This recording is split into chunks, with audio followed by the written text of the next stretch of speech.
We will try to look into the mystery and paradox of death through a story. The story is known as the story of the Clockmaker and the secret of death. In a quiet town, there lived an old clockmaker. His shop smelled of oil, wood, and old memories. Some said he was older than the church. Others whispered he was older than the town itself. Yet his eyes carried the weight of centuries, as if he had seen kingdoms rise and fall like hours passing on a dial. One evening, a young boy entered with a broken pocket watch. "Master," he asked, "why do clocks stop? Can't you make one that runs forever?" The old man smiled. "You ask the question philosophers have fought with for ages." The clockmaster lit a candle. "Listen carefully.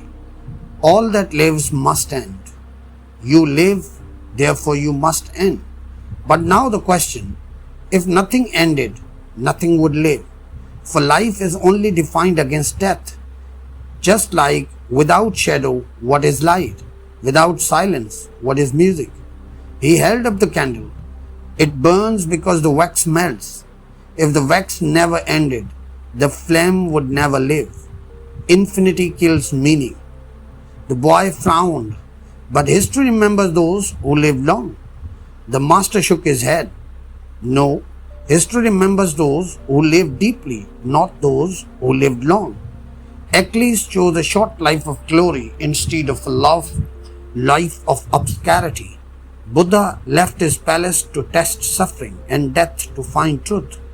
Marcus Aurelius wrote, "Do not act as if you were going to live 10,000 years. Death hangs over you while you live.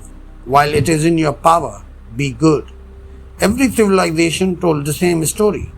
The Norse gods, though immortal, must still face Ragnarok.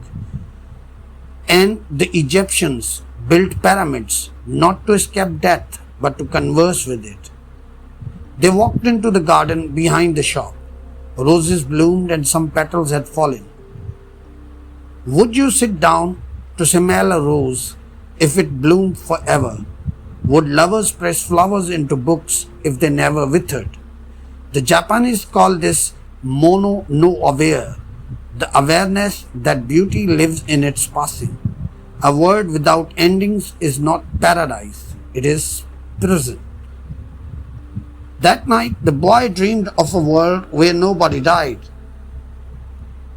There were no birthdays, no goodbyes, no urgency. People wondered, empty-eyed, because nothing mattered. Even love lost its fire. For who needs to hurry to say "I love you" if time is infinite?